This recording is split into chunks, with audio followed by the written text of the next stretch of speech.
There you go, there guys. This is an example video here on our mirror screen. So this is showing we've got our two 4-pin RCAs there. Obviously we'll just sort of set the camera here, but I guess this would be like example if you had two 4-pin cables coming back from the back of a caravan or the back of a ute, and you have the two cameras on here. Obviously this is a reverse camera pointing down and like a rear view one pointing back. So they can just plug straight into the two 4-pin connectors down there. That will provide sort of extra power for the camera, and you can see how it comes up here. So you can obviously choose how you want to view it.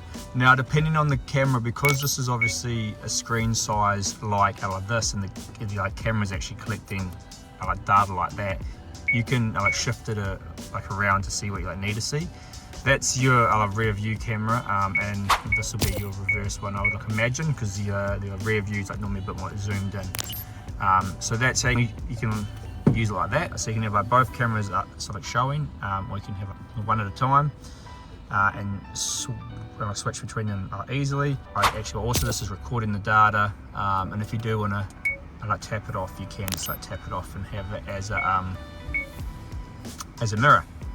So that is pretty much how you would hook up this camera to a wide 4-pin setup.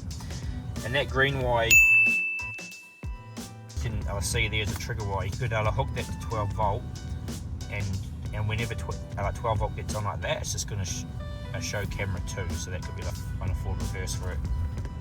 Example, quite often not worth the actual effort, because it's so easy to do it just with your hands. So just gives you a bit of an idea of what you can do with the wired cameras there.